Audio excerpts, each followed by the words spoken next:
Welcome back to വിജുവാല 2.0. നമ്മൾ AFS കുട്ടികൾ പഠിക്കേണ്ട കുറച്ച് തിയറി ക്വസ്റ്റ്യൻസിൻ്റെ ആൻസറുമായിട്ടാണ് മിസ് വന്നിരിക്കുന്നത്. നിങ്ങൾക്ക് ഈ PDF പഠിച്ചാൽ തന്നെ അത്യാവശ്യം നല്ല തിയറി മാർക്കുകൾ പോവാതെ കിട്ടും. ഓക്കെ, അപ്പം നമുക്കിതിൽ ആവശ്യമുള്ള തിയറീസ്, നമുക്ക് എക്സാമിന് ചോദിക്കാവുന്ന തിയറീസ് മാത്രമേ നമുക്കുള്ളൂ. നമുക്ക് നോക്കി വെക്കാം ഏതൊക്കെയാണെന്ന്. Features of joint stock company വളരെയധികം ഇമ്പോർട്ടൻ്റ് ആണ്. കോമൺ സെയിൽ ഉണ്ടായിരിക്കും, ദെൻ ലിമിറ്റഡ് ലയബിലിറ്റി ആയിരിക്കും, ട്രാൻസ്ഫർ ഓഫ് ഷെയർസ് ഉണ്ടായിരിക്കും, അതേപോലെ പെർപെക്ച്വൽ സക്സഷൻ, റെസ്ട്രിക്ഷൻസ് ഉണ്ടാവില്ല, പ്രോഫിറ്റ് ഷെയർ, അങ്ങനെ ഒരുപാട് ഫീച്ചേഴ്സ് ഉണ്ട്. നമ്മളത് +1 പഠിച്ചതാണ്, അത് നോക്കാം കേട്ടോ. Then difference between public company and private company. നിങ്ങൾക്കറിയാലോ, പബ്ലിക് കമ്പനി മിനിമം 7 നമ്പേഴ്സ് ആണ് വേണ്ടത്, പ്രൈവറ്റിൽ 2 ആണ്. മാക്സിമം അൺലിമിറ്റഡ് ആണ് പബ്ലിക്കിൽ, പ്രൈവറ്റിൽ മാക്സിമം 200 ആണ്. ദെൻ നമ്പർ ഓഫ് ഡയറക്ടേഴ്സ് ഒരു സ്ഥലത്ത് 3 വേണം, ഒരു സ്ഥലത്ത് 2 ആണ്. ഇൻഡെക്സ് ഓഫ് നമ്പേഴ്സ് കമ്പൽസറി ആണ് പബ്ലിക് കമ്പനിയിൽ, പ്രൈവറ്റ് കമ്പനിയിൽ നോട്ട് കമ്പൽസറി. ട്രാൻസ്ഫർ ഓഫ് ഷെയർസും റെസ്ട്രിക്ഷൻസ് ഇല്ല പബ്ലിക്കിൽ, നമുക്ക് പ്രൈവറ്റിൽ റെസ്ട്രിക്ഷൻസ് ഉണ്ട്. പിന്നെ ഇൻവൈറ്റിന് സബ്സ്ക്രൈബ് ചെയ്യാനുള്ള അധികാരം പബ്ലിക് കമ്പനിക്ക് മാത്രമേ ഉള്ളൂ, പ്രൈവറ്റ് കമ്പനിക്ക് ഇല്ല കേട്ടോ. Then draw a chart showing categories of share capital. Share ക്യാപിറ്റലിനെ ഇഷ്യൂ ചെയ്യുന്നതിൻ്റെ ഒരു ചാർട്ട്, ക്യാപിറ്റലിൻ്റെ ക്ലാസിഫിക്കേഷൻ ആണ്. ഇതിൽ ഇഷ്യൂഡ് ക്യാപിറ്റൽ ഉണ്ട്, അൺഇഷ്യൂഡ് ക്യാപിറ്റൽ ഉണ്ട്. ഇഷ്യൂഡിൽ നമുക്ക് സബ്സ്ക്രൈബ് ചെയ്യാം, അൺസബ്സ്ക്രൈബ് ചെയ്യാം, അത് ഫുള്ളി പെയ്ഡപ്പ് ചെയ്യാം, അതായത് ഫുള്ളി നോട്ട് കോളപ്പ് ചെയ്യാം എന്നിട്ട് ഇതേ ഒരു ചാർട്ട് പഠിക്കാം. ദെൻ പിന്നീട് procedure for issue of shares. നിങ്ങൾക്കറിയാലോ, ഷെയർ ഇഷ്യൂ ചെയ്യാൻ ആദ്യം പ്രോസ്പെക്ടസ് ഇഷ്യൂ ചെയ്യണം, അതേപോലെ അപ്ലിക്കേഷൻ കൊടുക്കണം, അലോട്ട്മെന്റ് കൊടുക്കണം, ഫസ്റ്റ് കോൾ മണി കൊടുക്കണം, ഫൈനൽ കോൾ മണി കൊടുക്കണം, അതൊക്കെ എഴുതണം കേട്ടോ. ഇതിൽ 2-3 സെന്റൻസേ ഉള്ളൂ, അതും കൂടി നിങ്ങൾ ഇതിൽ എഴുതാനായിട്ട് ശ്രദ്ധിക്കാം. Then what you mean by a calls in arrear. Calls in arrear എന്ന് വെച്ചാൽ എന്താണ് ചോദിക്കാറുണ്ട് 2 മാർക്കിന്, നമുക്കത് അറിയണം. എന്താണ് കോൾസ് ഇൻ അരിയർ? നിങ്ങൾ തന്നെ പറഞ്ഞേ. ഏതെങ്കിലും ഷെയർ ഹോൾഡേഴ്സ് കോൾ മണിയോ അലോട്ട്മെന്റ് മണിയോ ഡ്യൂ ഡേറ്റ് ആവുന്ന സമയത്ത് പേ ചെയ്തിട്ടില്ല എങ്കിൽ ആ ഒരു fail to pay the amount of allotment or any calls, first കോളോ ഫൈനൽ കോളോ, ആ പേ ചെയ്യാത്ത അൺപെയ്ഡ് കോളായ എമൗണ്ടിന് നമ്മൾ വിളിക്കുന്നതാണ് കോൾസ് ഇൻ അരിയർ. അത് നമ്മൾ സെപ്പറേറ്റ് ആയിട്ടൊരു അക്കൗണ്ടിലേക്ക് മാറ്റും, കോൾസ് ഇൻ അരിയർ എന്ന് പറഞ്ഞ അക്കൗണ്ടിലേക്ക് മാറ്റും കേട്ടോ. Then what you mean by over subscription. Over subscription എന്ന് വെച്ചാൽ എന്താ? നമ്മൾ ഇഷ്യൂ ചെയ്ത ഷെയറിനേക്കാൾ കൂടുതൽ നമുക്ക് ഷെയർസ് വരാം. നമ്മൾ 10,000 ഷെയർസ് ആണ് ഇഷ്യൂ ചെയ്തത്, പക്ഷെ നമുക്ക് 20,000 ഷെയർസ് വന്നാൽ 10,000 നമുക്ക് എക്സ്ട്രാ ആണ്. അതിനാണ് ഓവർ സബ്സ്ക്രിപ്ഷൻ എന്ന് വിളിക്കുന്നത്. Then what are the uses of share premium. It's very important question. നമുക്ക് ഒരുപാട് ക്വസ്റ്റ്യൻ പേപ്പറിൽ കാണാറുണ്ട് തിയറി മാർക്ക്. AFSകാർ ശ്രദ്ധിക്കുക എന്താണെന്ന് വെച്ചാൽ, AFSും അതുപോലെ തന്നെ കമ്പ്യൂട്ടേഴ്സും, നമ്മളുടെ എല്ലാ അക്കൗണ്ടൻസി തിയറി ക്വസ്റ്റ്യൻസും ഇത്ര തന്നെ ഉള്ളൂ. ഇത് പഠിച്ചു കഴിഞ്ഞാൽ തന്നെ നിങ്ങൾക്ക് ഡയറക്റ്റ് നല്ല മാർക്ക് കിട്ടും. എന്താണ് സെക്യൂരിറ്റീസ് പ്രീമിയം അല്ലെങ്കിൽ ഷെയർ പ്രീമിയം അക്കൗണ്ടിന്റെ uses? To issue fully paid bonus shares, to write off preliminary expenses, to write off expense of commission paid, discount allowed security of company. അതായത് നമുക്ക് അതർ എക്സ്പെൻസസുകളെല്ലാം meet ചെയ്യാനായിട്ട്, bonus shares issue ചെയ്യാൻ, preliminary expenses എഴുതി തള്ളാൻ, അതുപോലെ തന്നെ commission കൊടുക്കാൻ, ഡിസ്കൗണ്ട് കൊടുക്കാൻ, സെക്യൂരിറ്റി പ്രീമിയം ഓഫ് കൊടുക്കാനൊക്കെയാണ് ഇത് യൂസ് ചെയ്യുന്നത്. To premium or redemption of preference shares or ഡിബഞ്ചേഴ്സിനെ റെഡീം ചെയ്യുമ്പോഴുള്ള പ്രീമിയം കൊടുക്കാനൊക്കെ നമ്മളിത് യൂസ് ചെയ്യും കേട്ടോ. Then equity shares are owners of the company. Then debentures എന്താ? നമ്മൾ വരും. Okay, interest on calls in arrear charge according to table of fees 10% ആണ്. Profit on reissue of forfeit of account is transfer to capital reserve. നമുക്കറിയാലോ, നമ്മൾ last ഫോർഫിറ്റും reissue ചെയ്ത് കഴിഞ്ഞ് excess amount ഉണ്ടെങ്കിൽ ക്യാപിറ്റൽ റിസർവിലേക്ക് മാറ്റുന്ന ഒരു എൻട്രി എഴുതാറുണ്ടായിരുന്നു, forfeit of shares account attach to capital reserve എന്ന് പറഞ്ഞിട്ട്. ഇനി എന്താണ് ഫോർഫിറ്റ് ഓഫ് ഷെയർസ് എന്ന് വെച്ചാൽ? ക്യാൻസൽ ചെയ്യുക അല്ലെ.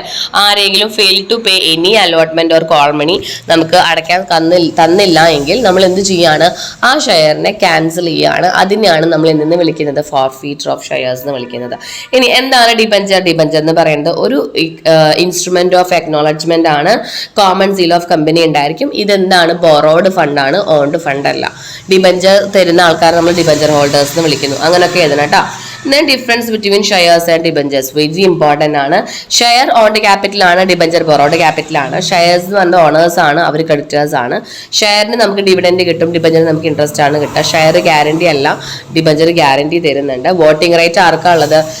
നമ്മുടെ ഷെയർസിനാണ് കേട്ടോ വോട്ടിംഗ് റേറ്റ് ഉള്ളത്, ഡിബഞ്ചറിനാണ് ഡിബഞ്ചറിന് വോട്ടിംഗ് റേറ്റ് ഇല്ല. റെഡീമബിൾ ചെയ്യാൻ പറ്റുന്നത് ഡിബഞ്ചർ ആണ്, ഷെയർ അല്ല. സെക്യൂരിറ്റിക്ക് ഉള്ളത് നമ്മുടെ ഡിബഞ്ചേഴ്സിനാണ്, ഷെയറിന് സെക്യൂരിറ്റി ഇല്ല.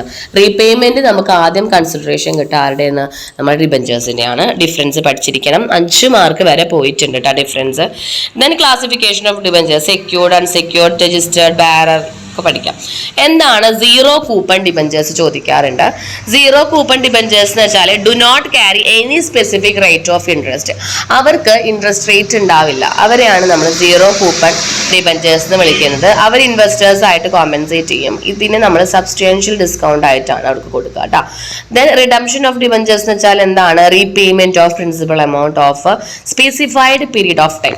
അതായത് ഞാനിപ്പോൾ ഡിബഞ്ചറിന്റെ കയ്യിൽ നിന്ന് ഒരു 5 ലക്ഷം രൂപ വാങ്ങിയെങ്കിൽ അതേ സെയിം പ്രിൻസിപ്പൽ എമൗണ്ട് 5 ലക്ഷം തന്നെ ഞാനൊരു 5 കൊല്ലം കഴിഞ്ഞ് കൊടുക്കുന്നു. അതിനെയാണ് നമ്മൾ റിഡീം ചെയ്യുക എന്ന് പറയുന്നത്, അല്ലെങ്കിൽ റിഡംഷൻ നടത്തുക എന്ന് പറയുന്നത്. Then discount on issue of loss of debentures നമ്മൾ ക്യാപിറ്റൽ ലോസിലേക്കാണ് നമ്മൾ മാറ്റുക. അതൊരു ഫിക്റ്റീഷ്യസ് അസറ്റ് ആണ്. അത് നമുക്ക് റൈറ്റ് ഓഫ് ചെയ്യാനൊക്കെ നമ്മൾ യൂസ് ചെയ്യും.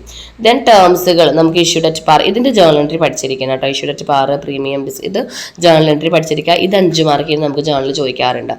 Then financial statement. Financial statement എന്താണ്? ഇത് അക്കൗണ്ടിങ് പ്രോസസ്സ് ചെയ്യാനായിട്ടുള്ള സ്പെസിഫിക് പീരീഡ് ഓഫ് ടൈമിൽ ഫിനാൻഷ്യൽ പൊസിഷൻ അറിയാൻ വേണ്ടിയിട്ടാണ് ഫിനാൻഷ്യൽ സ്റ്റേറ്റ്മെന്റ് തയ്യാറാക്കുന്നത്. അതെന്താണ് നമ്മൾ ചെയ്യുന്നത്? വേരിയസ് സ്റ്റേക്ക് ഹോൾഡേഴ്സ് ആണ് ചെയ്യുന്നത്. പ്രോഫിറ്റ് ആൻഡ് ലോസ് അക്കൗണ്ടും ബാലൻസ് ഷീറ്റ് ആണ് ഫിനാൻഷ്യൽ സ്റ്റേറ്റ്മെന്റ്. ഇത് മാനേജ്മെന്റിന് ഡിസൈഡ് ചെയ്യാനും ഇൻട്രസ്റ്റഡ് ഗ്രൂപ്പിന് ചോദിക്കാനും അഫിയേഴ്സ് ഒക്കെ അണ്ടർടേക്ക് ചെയ്യാനൊക്കെ ഹെൽപ്പ് ചെയ്യുന്നു. Then objectives of financial statement ചോദിക്കാറുണ്ട്. 3 മാർക്കിന് ചോദിക്കാറുണ്ട്. എന്താണ്? നിങ്ങൾ തന്നെ ആലോചിക്കുക. ഫിനാൻഷ്യൽ പൊസിഷൻ അറിയാനായിട്ട്, എത്രത്തോളം ഒപ്റ്റിമം യൂസ് ചെയ്തു റിസോഴ്സസ് അറിയാൻ വേണ്ടിയിട്ട്, ദെൻ ഏർണിംഗ് കപ്പാസിറ്റി എത്രയുണ്ട്, പിന്നെ ക്യാഷ് ഫ്ലോ എത്ര വന്നു, മാനേജ്മെന്റ് എത്രത്തോളം എഫക്റ്റീവ് ആണെന്നൊക്കെ അറിയാൻ വേണ്ടിയിട്ട്. Then nature of financial statement record ചെയ്യാം, അക്കൗണ്ടിങ് അന്വേഷണം ചെയ്യാം, പേഴ്സണൽ ജഡ്ജ്മെന്റ് ചെയ്യാം. Then techniques, comparative statement, tools or techniques ആണ് നമുക്ക് ചോദിക്കാം. Tools or techniques of financial statement analysis. Analysis എന്ന് പറയുകയാണെങ്കിലാണ് comparative, common sense, trend, ratio and cash flow. ഇതിൽ objectives of ratio analysis important ആണ്. ഇതിൽ മിസ് പ്രോബ്ലംസ് പറയുന്നില്ല, ഇന്ന് തിയറി മാത്രമേ പറയുന്നുള്ളൂ കേട്ടോ. To know the areas of business which is more attention. എവിടെയാണ് ഏറ്റവും കൂടുതൽ ബിസിനസ് ശ്രദ്ധിക്കേണ്ടതെന്ന് അറിയാൻ സാധിക്കുന്നു. To know about the potential area of improved, എത്രത്തോളം ഇംപ്രൂവ് ചെയ്യേണ്ട ഏരിയകൾ ഉണ്ടെന്ന് അറിയാൻ പറ്റുന്നു. പ്രോഫിറ്റബിലിറ്റി, ലിക്വിഡിറ്റി, സോളവൻസി, എഫിഷ്യൻസി എല്ലാം അറിയാൻ പറ്റുന്നു അല്ലേ. നമ്മൾ ഇതെല്ലാ റേഷ്യോസും നമ്മൾ കാണുന്നുണ്ട്. Profitability ratios, liquidity ratios, cash flow ratios ഒക്കെ ചെയ്യുന്നില്ലേ, അതെല്ലാം അറിയാൻ സാധിക്കുന്നു. That to provide information cross section analysis by comparing of industry standard. Compare ചെയ്തിട്ട് നമുക്ക് ക്രോസ് ചെയ്തിട്ട് അനാലിസിസ് ചെയ്യാനായിട്ട് സഹായിക്കുന്നു. ഫിനാൻഷ്യൽ സ്റ്റേറ്റ്മെന്റ് യൂസ്ഫുൾ ആയിട്ട് എസ്റ്റിമേറ്റ് ചെയ്യാനും നമുക്ക് സഹായിക്കുന്നു. അഡ്വാൻറ്റേജസും ഇത് തന്നെയാണ്. സിംപ്ലിഫൈ ചെയ്യുന്നു, കമ്പയർ ചെയ്യാൻ സഹായിക്കുന്നു, ഐഡന്റിഫൈ ചെയ്യാൻ പറ്റുന്നു, വാരിയസ് കമ്പാരിസനെ ഹെൽപ്പ് ചെയ്തു. ഒക്കെ നിങ്ങൾക്ക് നിങ്ങളുടേതായ ഓൺ വേർഡ്സിൽ എഴുതാം. ഇനി പ്രോഫിറ്റബിലിറ്റി, ലിക്വിഡിറ്റി, സോളവൻസി റേഷ്യോസ് എന്ന് പറഞ്ഞാൽ കമ്പയർ ചെയ്യേണ്ടത് എന്തിനാണ്? അക്കൗണ്ടിങ് പീരീഡ് അറിയാൻ, ഇന്റർഫേം കമ്പാരിസൺ, ഇൻട്രാഫേം കമ്പാരിസൺ, അനാലിസിസ് ചെയ്യാനൊക്കെ നമ്മൾ യൂസ് ചെയ്യുന്നുണ്ട്. ദെൻ ഇൻഡസ്ട്രിയും ഫേമും നമ്മൾ കമ്പയർ ചെയ്യാനൊക്കെ നമുക്ക് റേഷ്യോസ് യൂസ് ചെയ്യാം. ലിക്വിഡിറ്റി റേഷ്യോസ് ഏതൊക്കെയാണ്? കറന്റ് റേഷ്യോ, ദെൻ അതുപോലെ തന്നെ quick ratio. Solvency ratios long term nature ആയിരിക്കും. ദെൻ ആക്ടിവിറ്റി റേഷ്യോസ് എന്ന് പറഞ്ഞാൽ എഫിഷ്യൻസി അറിയാനാണ്. പ്രോഫിറ്റബിലിറ്റി റേഷ്യോസ് എന്തിനാണ് യൂസ് ചെയ്യുന്നത്? Analyse profit. ഇതൊക്കെ 1 മാർക്കിലേക്ക് പോകുന്ന ക്വസ്റ്റ്യൻ ആണ് കേട്ടോ. Profitability ratio, analyse profit. Activity ratio efficiency അറിയാനായിട്ട്. Solvency ratio long term nature അറിയാനായിട്ട്. ലിക്വിഡിറ്റി റേഷ്യോ ലിക്വിഡിറ്റി പൊസിഷൻ അറിയാനായിട്ട്. ഡെപ്റ്റ് ഇക്വിറ്റി റേഷ്യോ പഠിക്കുക. പിന്നെ നിങ്ങൾ ഇതിൽ പഠിക്കേണ്ടത് കുറച്ച് ഇക്വേഷൻസ് ആണ് കേട്ടോ. ദെൻ പ്രോഫിറ്റബിലിറ്റി റേഷ്യോസിൽ ഇതിൽ ഒരു 6 എണ്ണം എക്സ്പ്ലെയിൻ ചെയ്യാൻ അറിയണം. ഗ്രോസ് പ്രോഫിറ്റ് റേഷ്യോ അതൊക്കെ കേട്ടോ. ദെൻ ഓപ്പറേറ്റിംഗ് പ്രോഫിറ്റ് കണ്ടുപിടിക്കുക. 100-ൽ നിന്ന് ഓപ്പറേറ്റിംഗ് റേഷ്യോ മൈനസ് ചെയ്താൽ മതി. ദെൻ എന്താണ് cash flow statement? Cash flow statement എന്ന് വെച്ചാൽ inflow outflow of cash or cash equivalents. ക്യാഷോ ക്യാഷ് ഇക്വാലൻസുമായി ബന്ധപ്പെട്ട കാര്യങ്ങളോ എത്രത്തോളം വന്നു, എത്രത്തോളം പോയി. Inflow and outflow over specific period of time. ഒരു സ്പെസിഫിക് പീരീഡ് ഓഫ് ടൈമിൽ എത്ര വന്നു എന്ന് അറിയാനാണ് നമ്മൾ സ്റ്റേറ്റ്മെന്റ് തയ്യാറാക്കുന്നത്. ഇതിന്റെ പ്രൈമറി ഒബ്ജക്റ്റീവ് എന്ന് വെച്ചിട്ടുണ്ടെങ്കിൽ ഇൻഫോർമേഷൻ അബൌട്ട് ക്യാഷ് ഫ്ലോസ്. അത് തന്നെയാണ് അതിന്റെ പ്രൈമറി ഒബ്ജക്റ്റീവ്സ്. 3 കാറ്റഗറീസ് ആയിട്ട് നമ്മൾ തിരിച്ചിട്ടുണ്ട്. Operating activities, investing activities, financing activities. ഇനി നമ്മൾ ക്യാഷ് ഫ്ലോ നമുക്ക് തയ്യാറാക്കണമെങ്കിൽ നമുക്ക് ഈ 3 കാര്യങ്ങളും അറിയണം കേട്ടോ. ഓപ്പറേറ്റിംഗ് എന്ന് വെച്ചിട്ടുണ്ടെങ്കിൽ sale of asset and services to customers, receipt from royalties and commission, revenue നേച്ചറുള്ള കാര്യങ്ങളാണ് ഓപ്പറേറ്റിംഗിൽ വരിക. ദെൻ ക്യാഷ് ഔട്ട്ഫ്ലോ എന്ന് പറയുമ്പോൾ എംപ്ലോയീസിന് നമ്മളിത് കൊടുക്കുക, ബെനിഫിറ്റ്സ് കൊടുക്കുക, ഇത് എക്സ്പെൻസസുകൾ മീറ്റ് ചെയ്യുക, അതാണ് ക്യാഷ് ഫ്ലോ. ഇൻവെസ്റ്റിംഗ് എന്ന് വെച്ചാൽ ഒരു അസറ്റ് വാങ്ങുന്നു, അത് നമ്മൾ എന്താണ് അസറ്റ് വാങ്ങുന്നത്? ക്യാഷ് ഇൻഫ്ലോ ആണ്. അസറ്റ് വിൽക്കുന്നു, പ്ലാന്റ് ആൻഡ് എക്യുപ്മെന്റ് വിൽക്കുന്നു, ഇൻട്രസ്റ്റ് ഡിവിഡൻഡിൽ നിന്ന് കിട്ടുന്നു. അപ്പൊ ഇതൊക്കെയാണ് റിസീപ്റ്റ്. പർച്ചേസ് ചെയ്യുമ്പോൾ നമ്മുടെ കയ്യിൽ നിന്ന് ക്യാഷ് പോകാമല്ലോ, അപ്പോൾ പർച്ചേസ് ചെയ്യുന്നതാണ് ക്യാഷ് ഔട്ട് ഫ്ലോ.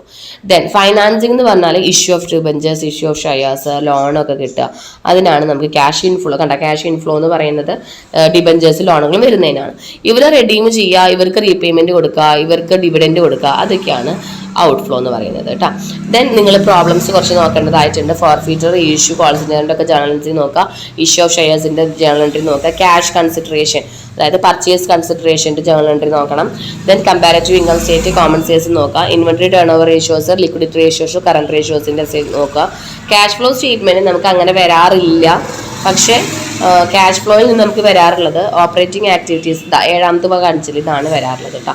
അപ്പോൾ ഇത്രയാണ് നിങ്ങൾ ഇമ്പോർട്ടൻ്റ് ആയിട്ട് പഠിക്കേണ്ട തിയറി ക്വസ്റ്റ്യൻസ്. ഇതിൽ നിന്ന് തന്നെയാണ് നമുക്ക് എക്സാമിന് വരാറ്. ഏറ്റവും വേഗം സമയം കളയാതെ തിയറീസ് പഠിക്കാം. ഇതിപ്പോൾ ഈ വീഡിയോ മിസ് ചെയ്തത് എന്താണെന്ന് വെച്ചാൽ തിയറി ഓഫ് AFSകാർക്ക് ഒരുപാട് തിയറീസ് ഉണ്ട്, ടെക്സ്റ്റ് വായിക്കണമല്ലോ, അതിനേക്കാൾ ബെറ്റർ ഇത് ചെയ്യലാണ്.